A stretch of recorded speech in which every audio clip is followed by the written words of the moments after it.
రామాయణ్ణి చూడకుండా మీరు ఉండలేరని నాకు తెలుసు స్వామి. మీ సుఖాలన్నీ, మీ విధులన్నీ, మీ సంపదాలని ఎలా త్యాగం చేస్తున్నారు. మిమ్మల్ని అనుసరించి నేను నా కోరికల్ని విధులని త్యాగం చేస్తున్నాను. భార్య యొక్క నిజమైన కర్తవ్యం తన భర్త యొక్క మానసిక స్థితిని అర్థం చేసుకోవడం. అందుకే 14 సంవత్సరాలు నేను యోగా నిద్రలోకి వెళ్తున్నాను స్వామి. ఇక సెలవు.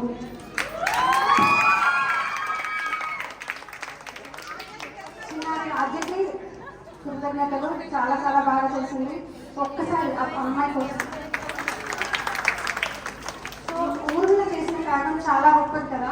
రామాయణంలో వాల్మీకి ఊర్మిళ గురించి, ఊర్మిళ పాత్ర గురించి ఒక్కసారి ప్రస్తావించారు. రాముడు వెంట లక్ష్మణుడు అడవికి వెళ్తానంటే భర్తని వారించలేదు. అంతేకాదు తన భర్త నిద్రాహారాలను కూడా తను తీసుకుంది. 14 years నిద్రావస్థలో ఉంది కాబట్టి ఆయన చేయబోయే లోకాంతర కార్యానికి పరోక్షంగా సహకరించింది ఊర్మిళ.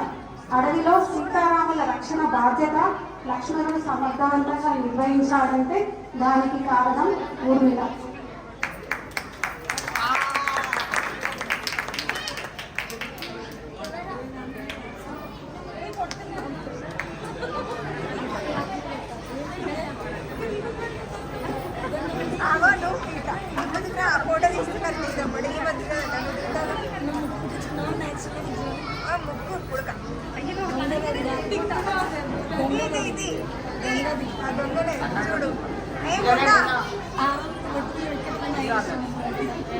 రామాయణంలో ఊర్మిళ క్యారెక్టర్ చూసారు కదా, ఊర్మిళ పాత్రని.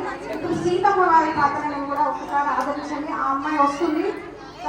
అందరూ కర్తవ్యంగా ఆహ్వానించవలసిందిగా కోరుతున్నాము.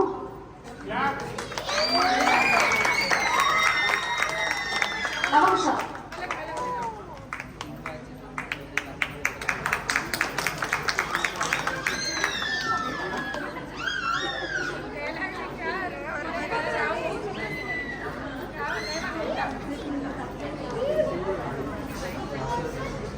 పుట్టెడు దుఃఖంతో వచ్చిన ఈ వీరురాలికి పుట్టింటిని మించి పురుడు పుణ్యవచనాలు చేసి నన్ను నా బిడ్డలను పెంచి పోషించిన ఓ పూజల మహర్షి తండ్రి, ఇదే నా అంజలి. మీ దయ వలన నా నోములే కాదు నా కర్తవ్యం కూడా పూర్తయింది. తల్లి భూమాత, నీవు ఆనాడు ఆవేశంతో పిలిచినప్పుడు రాలేదు.